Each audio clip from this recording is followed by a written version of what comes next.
My name is Steve Lemke, and I'm a principal engineer and technical evangelist with the Advanced Automotive Platform team at LG Electronics.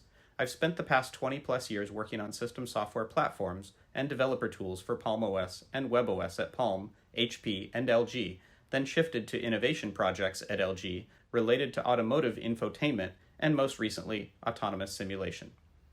My team is part of LG's America Research Lab, or ARL, and our office is in Silicon Valley, California. ARL was previously known as LG's Silicon Valley Lab, which is the SVL in LGSVL, as in LGSVL Simulator.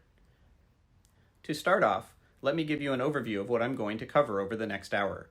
First, I'll start with an introduction to the simulator, including its features and capabilities. Next, I'll talk about system requirements and go over installation. After that, we'll take a hands-on tour of the simulator's user interface and configuration options. Then I'll show you how the simulator works with Apollo, including the Cyber Bridge that allows them to work together, the Cyber Visualizer tool, and the DreamView interface which controls Apollo. Next, I'll go over the various sensors and how to configure, use, and visualize them. After that, I'll show you our Python API for controlling and scripting the simulator. And finally, we'll go over some advanced topics like building the simulator from source, creating new vehicles and environments, and where to find even more information or get help if you have any questions. I'll start off with some slides and a few videos, and then I'll switch to a hands-on screen recording for the remainder of the course. I've written up everything in a markdown file that will be shared along with this video, so let's get started.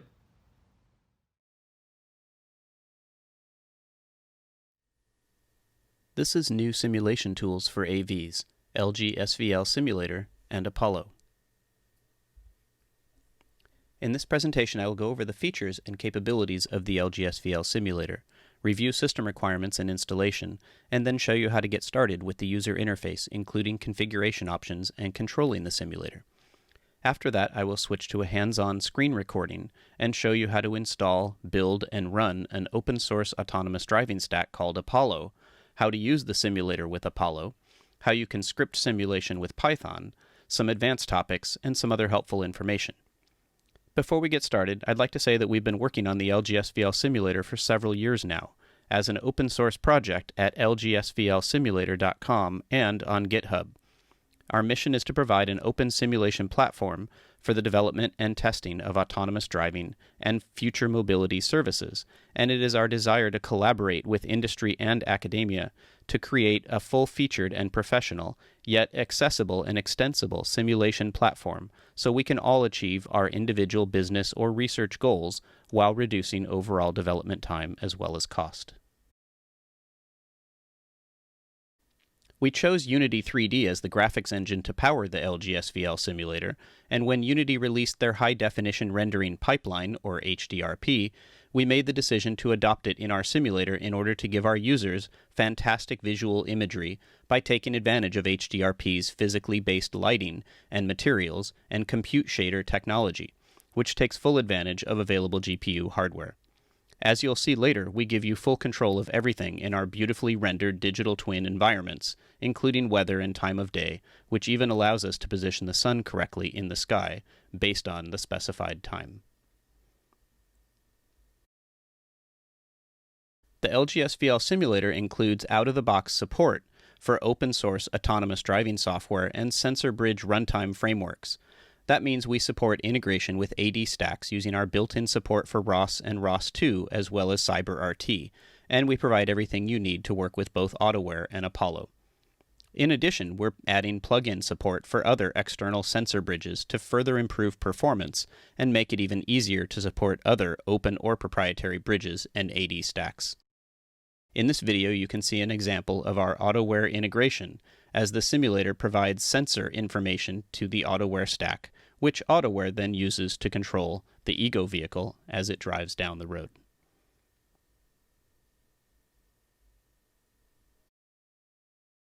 The LGSVL simulator includes built-in sensors for autonomous driving, including cameras, LiDAR, radar, GPS, and IMU.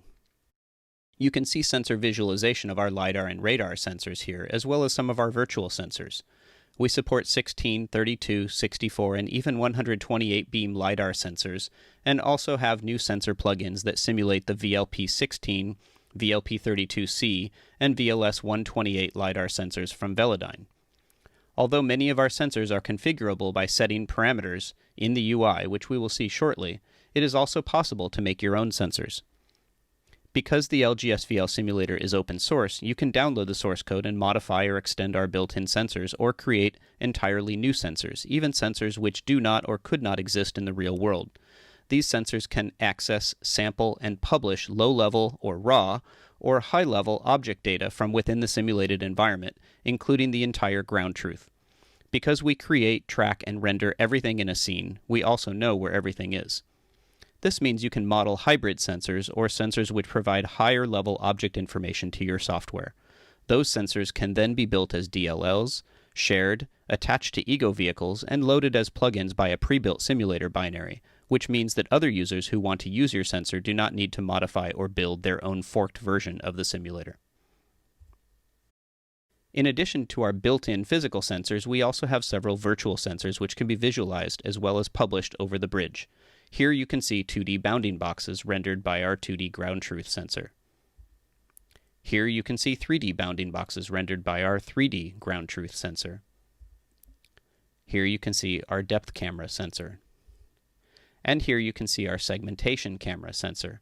We even have instance segmentation, where different instances of an object type can optionally be colored with different shades of the color associated with that object type, such as cars, pedestrians, etc. Putting it all together, you can enable sensor visualization for whatever sensors you wish to see. Some visualizations happen within the scene, such as LiDAR and radar and 3D ground truth, whereas other sensors will display as a separate movable and resizable window that you can position wherever you wish. Here you can see our semantic and depth cameras in action. Our 3D ground truth.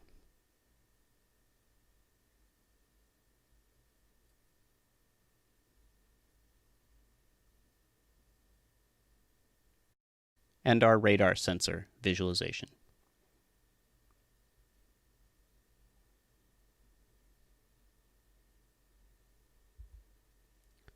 Now that you've heard about our sensors, let's talk about maps. We've built a road and map annotation editor into the simulator, along with support for importing and exporting HD maps in a variety of formats, including Lanelet 2, OpenDrive, Autoware Vector, and Apollo. What does this mean for you? It means you can import an HD map in one of the supported formats, but HD maps don't generally contain enough information to render a 3D visual environment suitable for simulation, so you'll have some additional work to do to create a drivable mesh and create or add other visual objects or 3D models into the scene. However, once you have created or imported a 3D environment for your simulation using your own assets or assets from the Unity asset store or exported from other tools, you can then annotate your environment, indicating lanes, intersections, traffic signs, signals, stop lines, pedestrian paths, junctions, crosswalks, parking spaces, speed bumps, and more. This information is all needed in the simulator to, for example, control the stoplights, as well as inform our NPCs, that is, the non-player characters such as non-ego vehicles and pedestrians, where they can randomly drive or walk, since unless you specify otherwise using our API, they will generally obey traffic lights, traffic laws, and other rules of the road. Once you have an annotated environment in the simulator, you will not only enable simulation of the ego and NPCs within that environment, but you will also be able to generate and export a corresponding HD map, which is needed by your AD stack to navigate the ego vehicle within and around that environment. Over the past few years that we have been working on the LGSVL simulator since its first public, free, and open source release, we have added many new features and shared those with our community. You can see many of those features listed here, including several areas where we've added support for extending our simulator beyond the existing Python API by supporting plugins, as I've already mentioned, for new sensors and bridges, as well as extending vehicle dynamics with FMI, FMU support, and extending NPC behavior. I've already discussed our HD map annotation and the many HD map formats which we support for importing and exporting. We support local simulation at your desktop where you can run, modify, build, and debug your changes or extensions to the simulator. And we support deterministic simulation so you can provide a seed for everything that happens randomly during a simulation. I'd also like to mention that we're also working on even more exciting new features, many of which will land in the free and open source version, but some of which are value-added premium features. If you'd like to hear more about the premium offering, feel free to email us at contact@lgsvlsimulator.com. Now let's talk about installing the LGSVL Simulator and what kind of system you'll need to run it. The LGSVL Simulator runs on Windows 10 64-bit or Linux. Ubuntu 18.04 is what many of us use. There's not a hard minimum for number of cores or clock speed, but you'll want a relatively powerful system to run it on, like a powerful desktop gaming or graphics workstation. That said, a higher-end gaming laptop can also work depending on the GPU. We recommend an NVIDIA GTX 1080 graphics card with at least 8 GB of GPU memory. Some GPUs have 11 GB or more, which is even better. The GTX 1070 is also an option which still has 8 GB of memory, but I wouldn't recommend a 1060 or lower, or older generations of GPU. Older GPUs may have issues supporting HDRP or Vulkan on Linux, and many have less than 8 GB of memory. If you're curious about a specific GPU or architecture, there's a lot of good information on Wikipedia, as there are many variations of these graphics cards with different names but similar architectures and capabilities. In any case, GPU memory is really important when you want to simulate complex 3D environments, especially if they contain a lot of unique textures, and especially if you're going to try to run the AD stack on the same machine as the simulator. In general, you'll have the best performance and best results if you run the AD stack on a separate machine from the simulator, but it is possible to run everything on a single, typically Linux, machine. With separate machines, it is possible to run the simulator on Windows, where you may also see better performance. Another thing that affects performance is the number of sensors you choose to enable, especially multiple cameras and LiDARs. If your Ego vehicle needs several sensors, then you'll want to have a high-performance workstation and GPU dedicated to the simulator. Sometimes you may need more sensors than you can render on a single machine, either a single vehicle with many sensors, or perhaps a simulation with multiple Ego vehicles, each of which can have its own sensors and a dedicated sensor bridge. In this case, you may wish to configure multiple machines to run in a simulation cluster. With a cluster, different sensors will be assigned to render on different but synchronized simulator instances within the cluster, all of which will work together to generate all of the sensor data for the simulation. Our Getting Started documentation has detailed information that will help you to properly locate and install the latest NVIDIA drivers, whether for Windows or Linux. In addition, on Linux, you'll want to install libvulkan, and you'll probably also want to apt install the NVIDIA SMI utility, since that will be useful for monitoring GPU performance and memory utilization. You can see the URL here for downloading a zip file for Windows or Linux containing the latest released binary build of the LGSVL simulator. You can also find the download link on our website at lgsvlsimulator.com.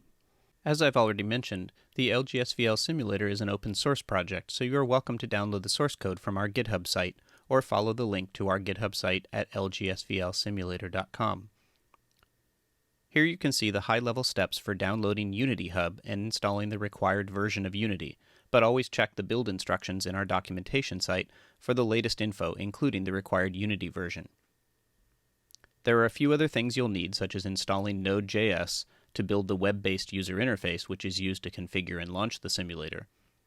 You'll also need to install Git LFS before cloning the simulator source code from GitHub. We'll come back to the topic of building the simulator later in the advanced topics part of this lecture. In the meantime, just know that if you're curious about how something works or would like to modify or extend some simulator functionality, ideally through one of the plugin interfaces, the source code is available.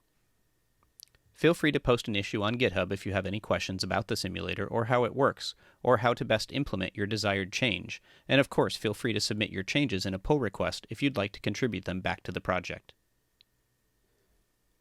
Moving on to basic simulator concepts, I'll now talk about maps, vehicles, and simulations, and then we'll take a closer look at the user interface for all of this in the hands-on section of this lecture. There are several reference maps available for the LGSVL simulator, and several of these will download automatically the first time you launch the simulator. The first reference map shown here is Borregas Avenue, which is a digital twin environment we created based on a real-world suburban street block in Sunnyvale, California. It features 2-lane roads, as well as a traffic light intersection and a stop sign intersection.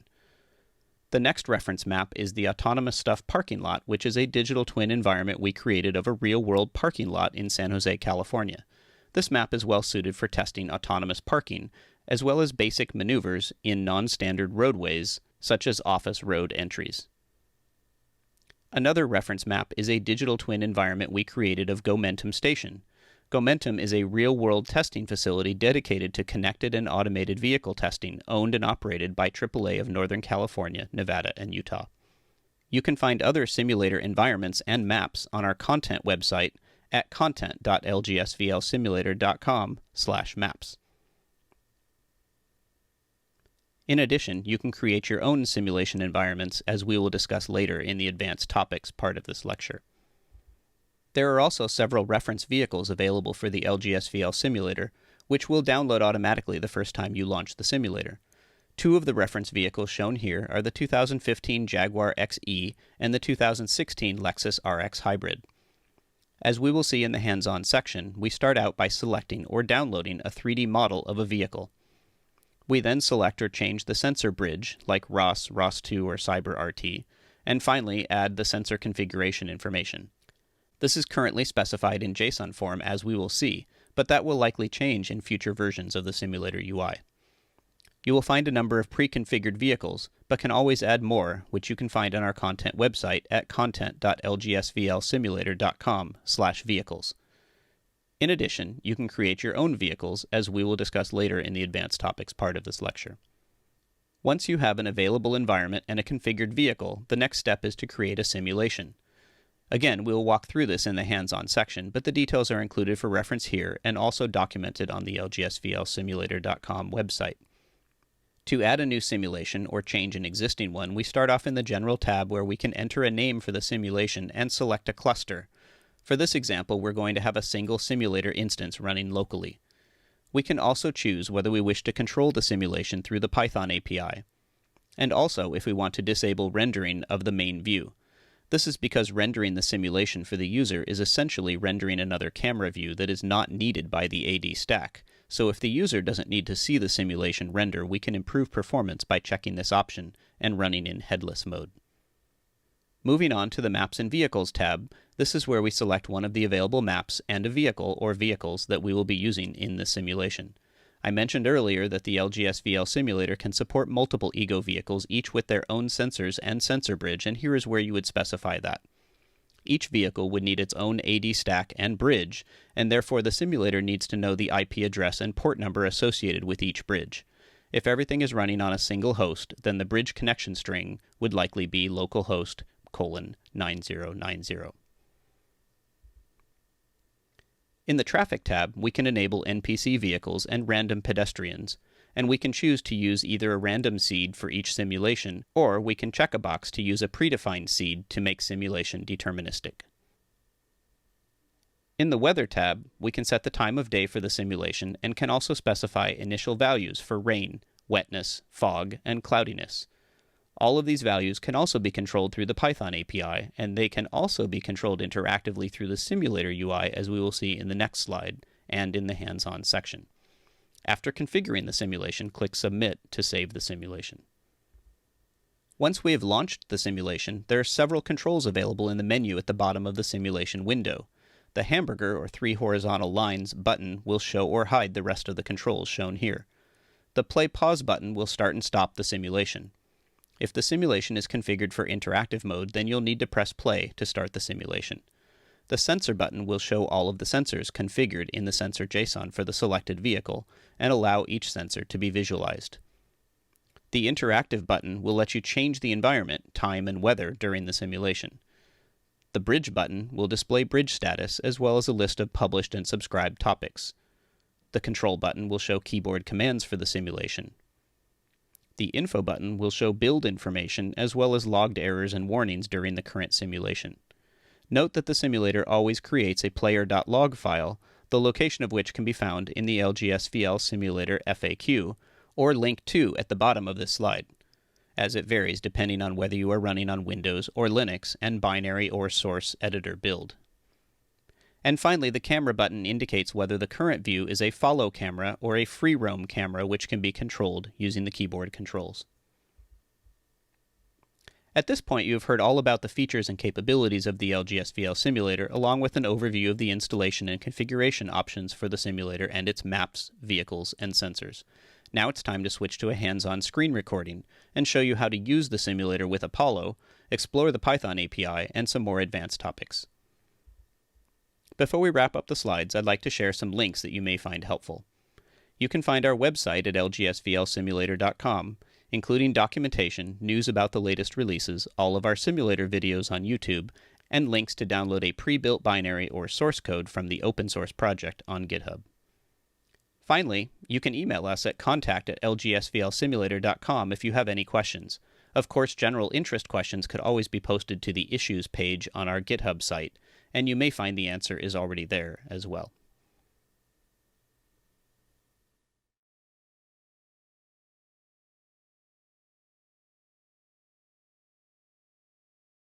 For this part of the lecture, we're going to work our way through a markdown file that should be available along with the slides and the video so you can follow along on your own machine.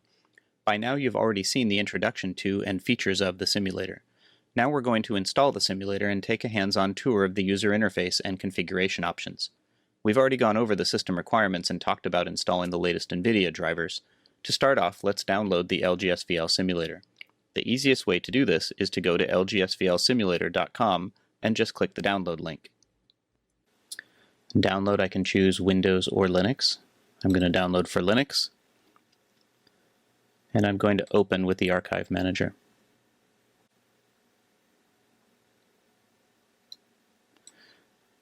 Then I'm going to extract and show the files. Open the simulator folder and launch the simulator. When the simulator window opens, we'll be able to open the browser to see the user interface. At this point, we'll need to sign in if we have an account already, or we can create an account. To create an account, click the Sign Up button and fill out the form. Check the boxes as appropriate after reading the links and click Sign Up. I already have an account, so I'm going to sign in. Once we create an account and sign in, the maps and vehicles will download, and this will take a little while, so you'll let that proceed as it downloads each map and each vehicle.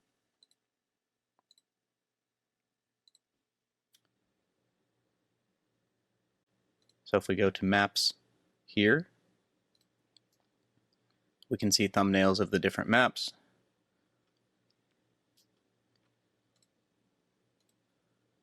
And we can also see where to get a link to download the asset bundle for a given map, as well as the HD maps for use with Apollo or Autoware OpenDrive or Lanelet format. In this particular case, we're going to use one of the maps that came with the simulator when it downloaded the default content. In the Maps view, we can edit already loaded maps. There's not really much to do here. You could change the map URL or the map name. If you wanted to add a new map, you would go to Add New, give it a name, and paste in a URL such as the asset bundle URL that we saw in the content site. So if I wanted to grab that,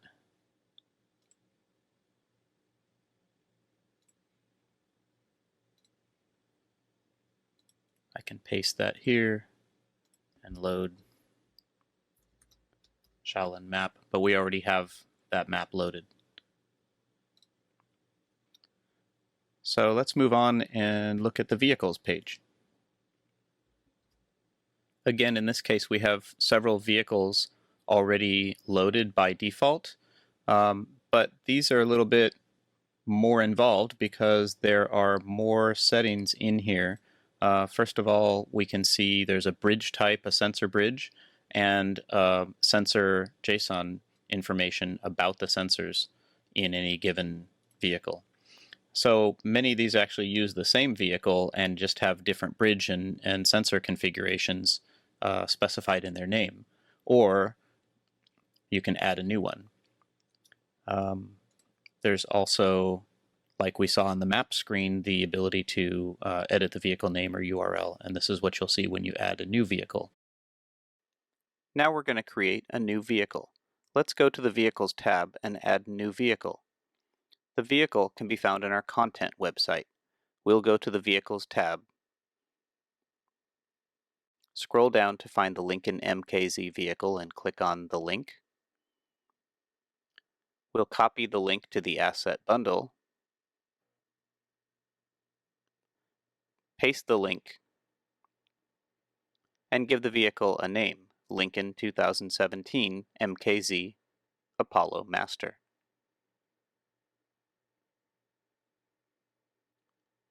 Then click Submit. Now it's downloading the Lincoln MKZ model.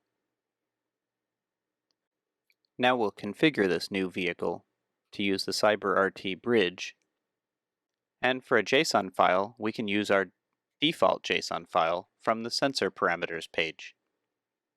We have our Apollo 5.0 example JSON file, which we can copy and then paste into the vehicle configuration. And now we have our Lincoln 2017 Apollo Master.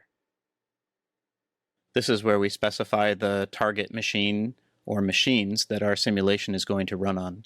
In this case, we're just going to run on our local machine, but I could add a new cluster. Might call it 2 machines, and one of them might be my local host. And I can add another one that might be another machine.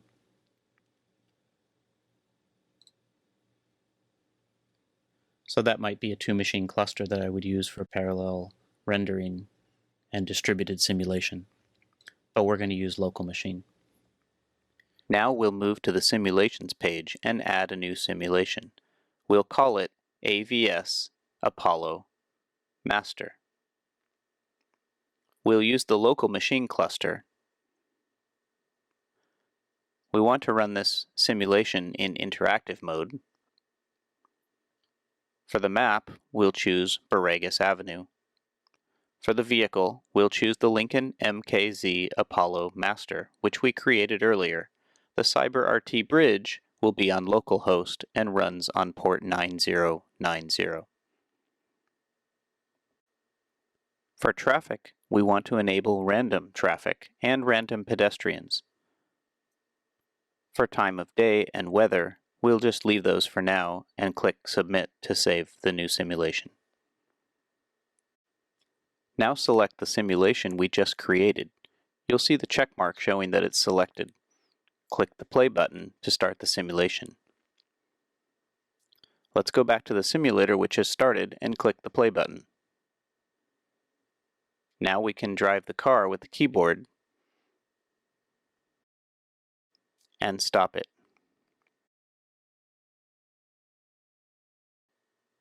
Here in the visualization panel, we can visualize many sensors like the main camera. We can resize the window and reposition it.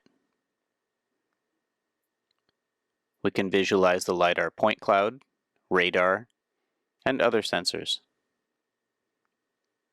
Here we can change the time of day. We can make it rain. We can add road wetness. And we can enable and disable traffic and pedestrians. Here's the bridge information, but we're not connected, so it says disconnected. We'll see how to connect the bridge later.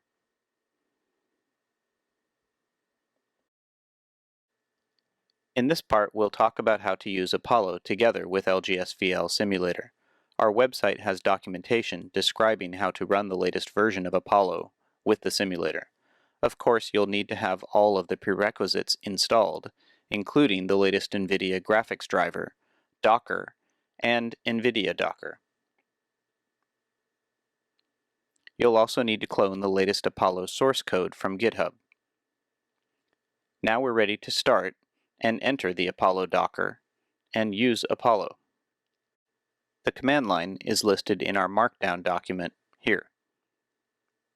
The first step is to start the Apollo Docker by calling the dev start script in Docker scripts. Note that you should not use sudo to run this command, as Apollo will not work if the Docker is started with sudo. You'll need to make sure that the Docker is configured to run without sudo, as noted in our Apollo setup documentation. The first time you run dev start, it will take a while to download all of the necessary Docker images. We'll wait while it finishes loading the necessary images.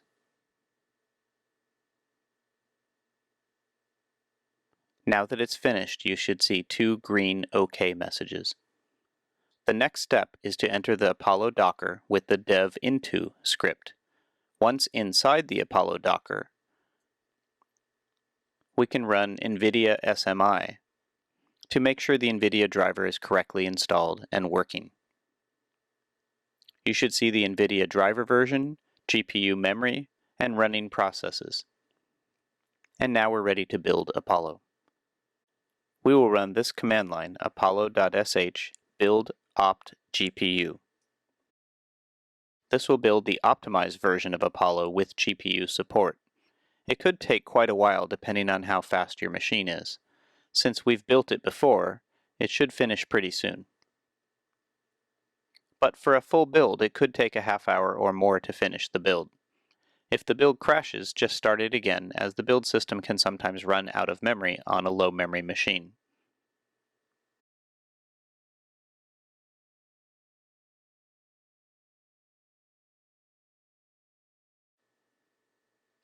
Now you should see a green OK and Build Passed message.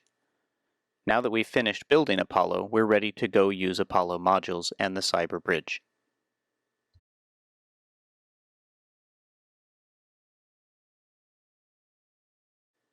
Now we're ready to run Apollo together with LGSVL Simulator. First, we need to launch the Cyber Bridge by calling bridge.sh. You will see that nothing is displayed after starting the bridge. The bridge is just waiting there for messages coming from the simulator. So now we'll go back to the simulator and open the web UI.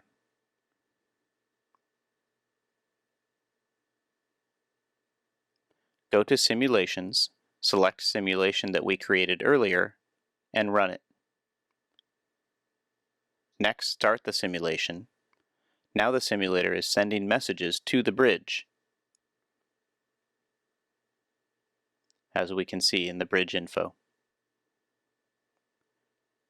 In the terminal part, the bridge is receiving messages published to the Apollo channels. If we open a new terminal and enter the Apollo Docker, we can then use Cyber Monitor to see the published channels.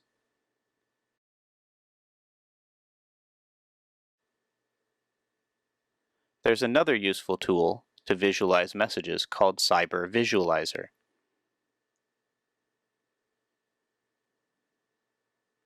Let's run Cyber Visualizer, and we can add images. We can choose the front 12mm camera from the list.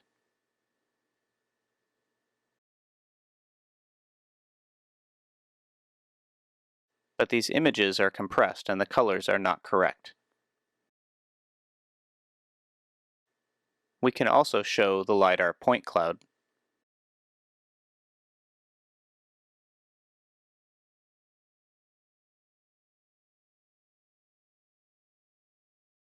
Let's shrink this window just a bit. And you can see that as we drive the car, the point cloud also moves. Now let's open another terminal and run Apollo DreamView.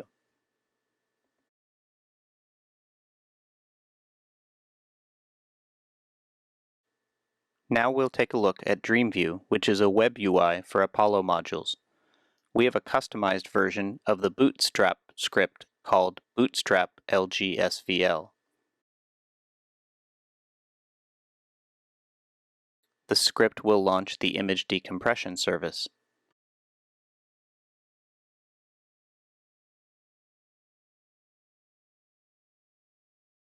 Now, if we go to Cyber Monitor, we can see the decompressed images as well as compressed.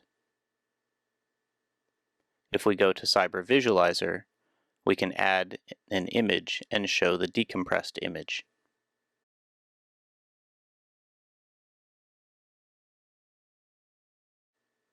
Now you will see that the colors are normal as compared to the compressed image, which has the wrong colors. Now we'll close Cyber Visualizer and go back to Dream View.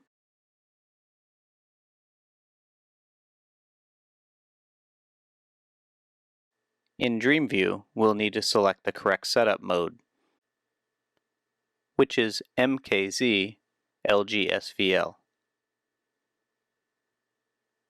And you'll need to select the correct vehicle, which is Lincoln MKZ LGSVL. And for the map, we'll choose Borregas Avenue. Now we'll go to the Module Controller page, where we need to enable several Apollo modules, as listed in our document: localization, transform, perception, traffic light, planning, prediction, routing, and control. Let's go back to Dream View and enable them: localization, transform, perception, traffic light, planning, prediction, routing, and finally control. Once they're all enabled, you should see the car aligned on the map here in Dream View. Let's make it smaller so we can also see the simulator alongside of Dream View. We can move the car in the simulator, and you should see the car move in Dream View as well. Oops. We can move forward as well as backwards.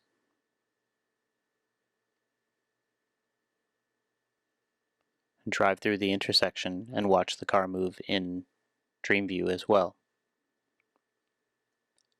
Now let's reset the simulator to the car's starting point. We can go to the Route Editor page in Dream View and set a destination for the car. Let's say we want to drive here. We click here to send a routing request, and now Apollo should automatically start driving the car. We can see in the simulator side the car is now driven by Apollo. It stops for the red light, and we can see the red light indicated in Dream View. The car waits for the light to turn green, at which point Apollo will continue driving across the intersection until it reaches the destination that we specified.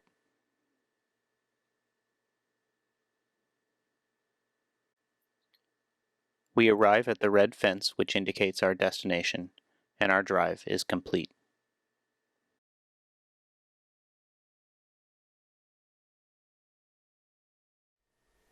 At this point, you've seen how to install and use the simulator with Apollo, CyberBridge, Cyber Visualizer, and the Apollo DreamView UI.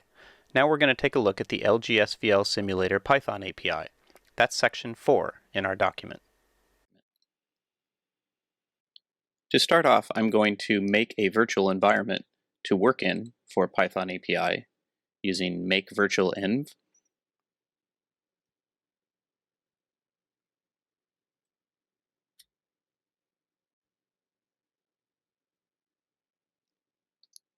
Next, I'm going to clone the Python API from GitHub.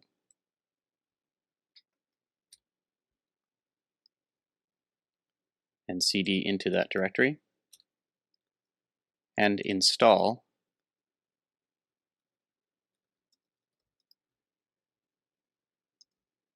but I don't need to add the -- user in the virtual environment.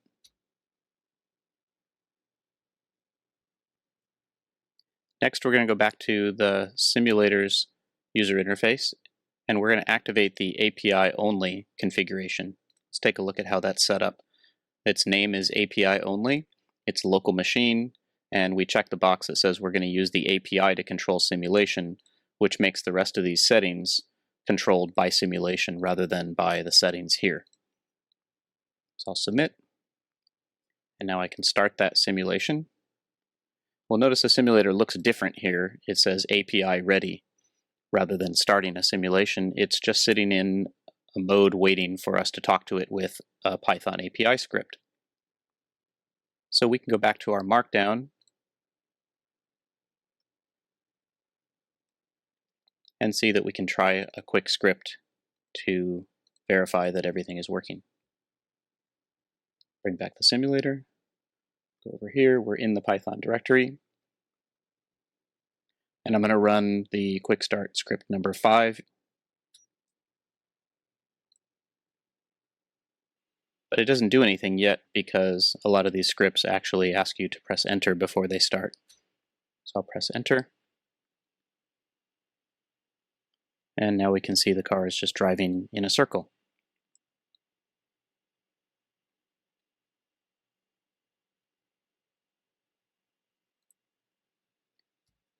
We can stop the script and it keeps driving. So we can go back and stop the simulator, restart. It's back to API ready. Or since it was sitting in API ready mode anyway, even though it was running another script would reset it.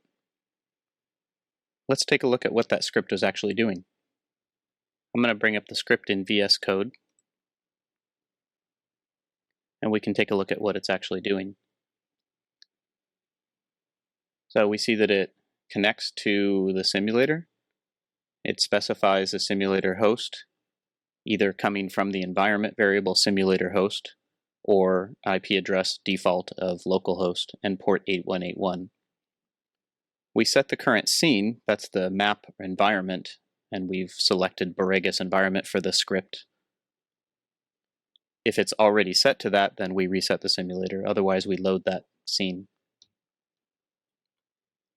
Next, we're going to get the spawn info, which tells us where that agent is going to spawn in the simulator. And then we want to specify a different location for it to actually spawn. So we're going to set that to 5 meters forward of the default spawn location for the Ego vehicle. And finally, we're going to add the vehicle, Lincoln MKZ, with that state information and the new spawn location. Then we print the current time and frame and wait for the user to hit return to start. At that point, we get the vehicle control and we set the throttle and steering and apply and call sim.run, which is why the car just drives in a circle. We can run that also from VS Code and watch it happen.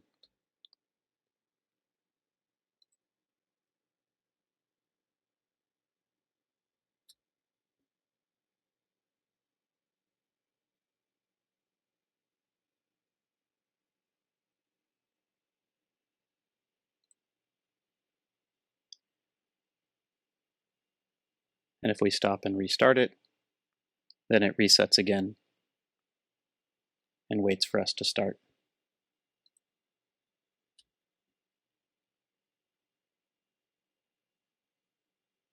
I'm going to go back to the browser and stop and restart API mode once again and go back to our document.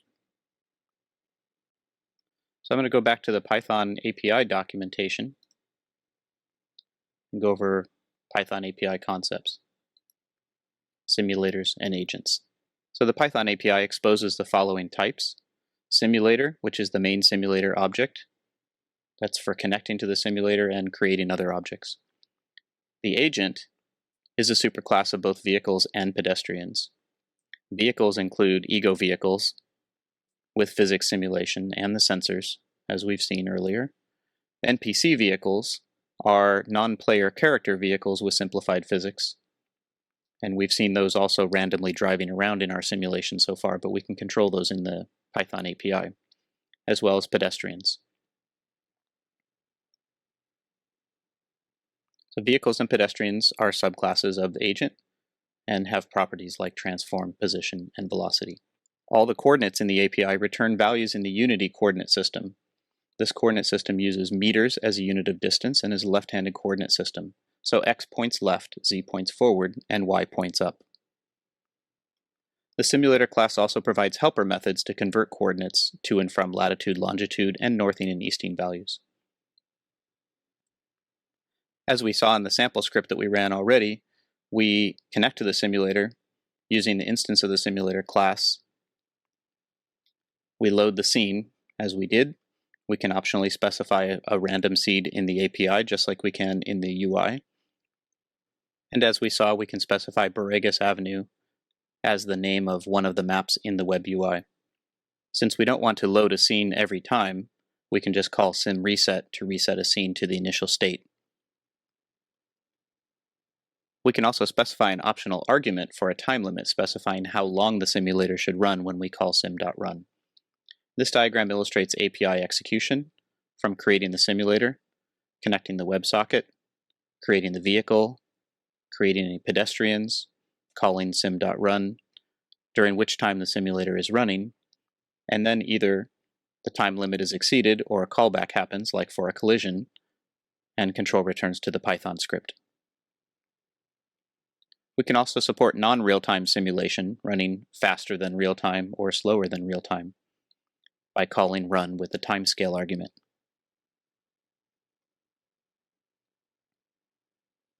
We can add agents by calling the addAgent method, as we saw in the script. There are different agent types, as I mentioned, ego, vehicle, NPC, and pedestrian. These are some of the predefined names for different agent types that come in the default settings for the simulator. And these are some of the available NPC vehicle types, as well as available pedestrian types.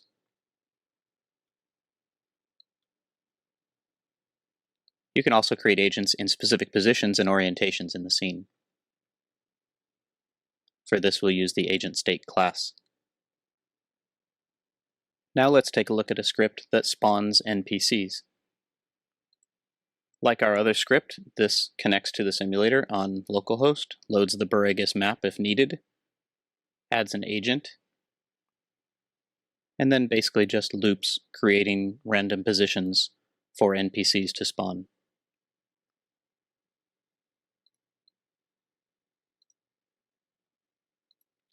So every time we hit return, we'll spawn a new agent somewhere on the map. So going back to our guide, there's more information about how to control the ego vehicle. Of course, the ego vehicle can also be connected to a bridge, ROS or ROS2, or CyberRT, in which case then AD stack can do the driving, but you can also control the ego vehicle from the Python API.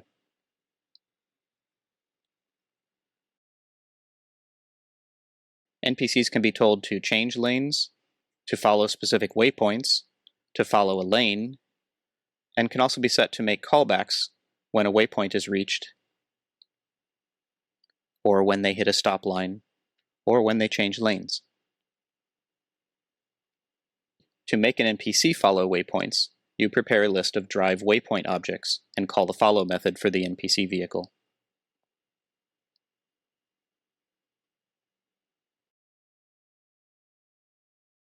Pedestrians can be instructed to walk randomly or to follow specific waypoints, and also to call a callback function when a waypoint is reached.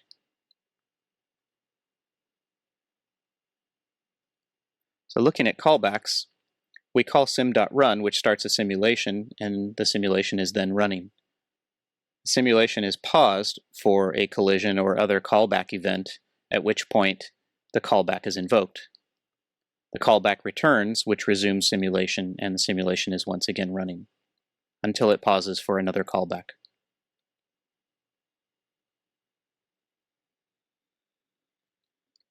We can look at the specific callbacks. There are callbacks for agent collisions, callbacks for ego vehicle, such as when a sensor plugin sends a callback, or NPC vehicle callbacks when a waypoint is reached, a stop line is reached, or a lane change happens. Pedestrians will call back when a waypoint is reached. Let's take a look at a sample script that makes collision callbacks. Script 11 will spawn the ego vehicle, a school bus, and a sedan.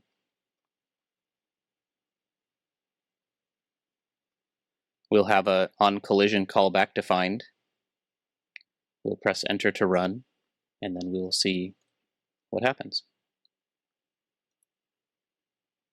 So the simulator resets, gets set up for our script, and now this particular script is waiting for us to drive the ego vehicle. And as soon as we hit the other vehicle, we get sedan collided with ego and ego collided with sedan. So we get callbacks for each of those vehicles with the parameters as specified in the callback documentation. Basically, the arguments are the two agents that were involved in the collision and the world position of the contact point. Let's look at the Python API for sensors. So as we know, ego vehicles have sensors attached. We can call egovehicle.getSensors to get a Python list of the sensor classes.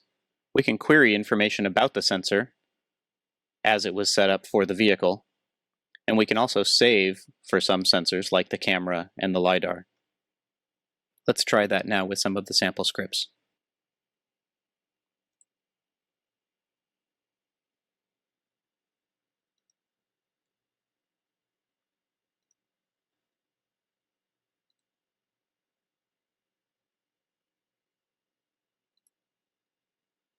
Save camera image simply saves a camera image, and save LiDAR point cloud does the same.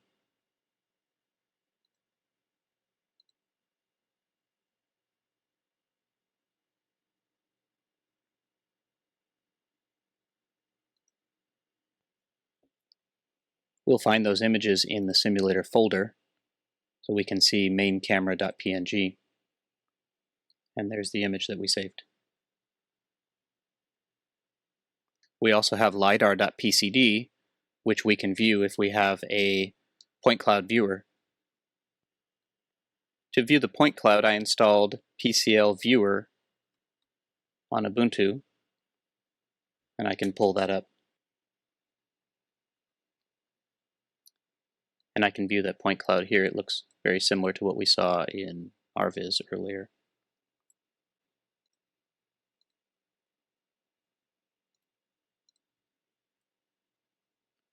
Also in the Python API, we can control weather effects and time of day. So let's take a look at a script that does that. So this is our time of day sample script.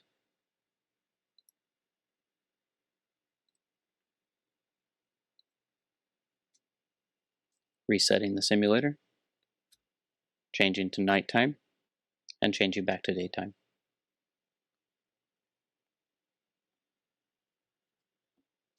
Likewise, weather effects script resets the simulator, starts some rain,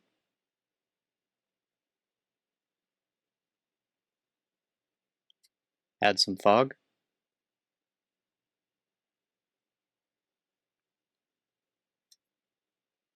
make the roads wet, and reset. Coming back to our Python document, we also have controllable objects that you can control with Python APIs. Some examples of available controllable objects are traffic signals and traffic cones.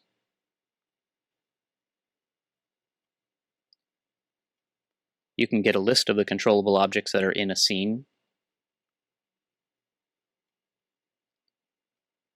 You can control traffic signals. Let's take a look at a script that controls traffic cones.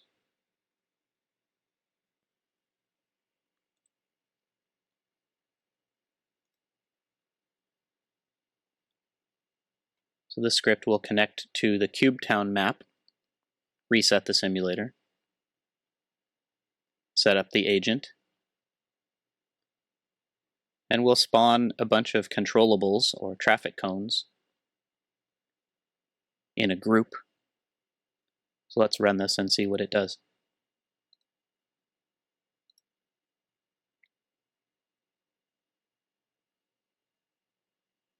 So we have a group of cones now.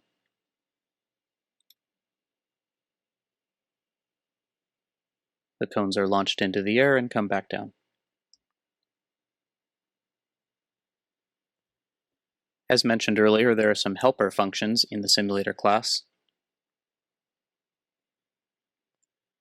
Going back to our Markdown document, we have a document that goes over API use case examples and describes several sample test scenarios, for instance, NHTSA test scenarios. You can check that out if you're interested. Another thing I'd like to mention is sensor plugins. Besides all of the sensors that are built into the simulator, you can actually create your own, and there's a link to the documentation for that as well. Sensor plugins are custom sensors that can be added to your vehicle configuration. They must be built by the simulator, and the resultant bundle has to be named accordingly and placed in the Asset Bundles Sensors folder. These sensors can also be added to a vehicle configuration just like other sensors. This page will help you learn how to build a sensor.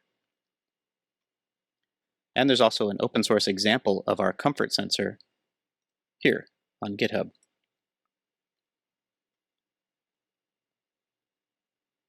So this will describe how to download the comfort sensor and build it, or change it into a custom sensor of your own. You can also check out the source code for the other sensors that are built into the simulator, since the simulator source is provided. If you want to build a custom LiDAR, custom radar, custom camera, or some hybrid of those, or some other sensor that uses information like those use, then checking out the source code to the simulator can be very helpful. So that's all for our Python API, but I will show you that if you go to the Python API guide, quick start, and to the Python API project on GitHub, you can view all of the scripts that I just showed you in the quick start folder. And they'll be downloaded, of course, if you clone the Python API project. Of course, I didn't have time to go through each of these scripts with you, but as listed in the quick start example scripts of our Markdown document, you can feel free to go back and run through any of these that might be interesting.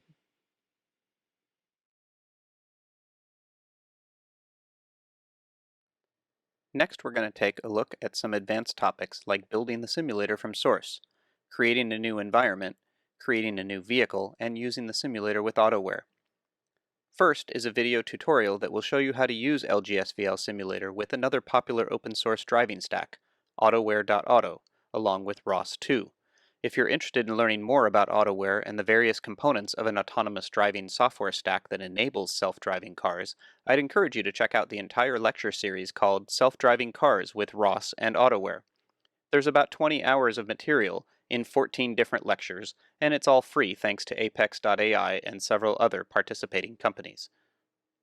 The LGSVL simulator is, as I've mentioned, open source, so if you'd like to change it, extend it, or just see how an autonomous driving simulator works, you can. Building the simulator, new environments, and vehicles all require Unity, so in the interest of time, I've simply included links to video tutorials for each of these, which we have provided on our YouTube. We hope to add more video tutorials like these in the future for sensor creation and map annotation, but in the meantime you can refer to the custom sensor documentation and the sample comfort sensor project on GitHub, which I showed earlier.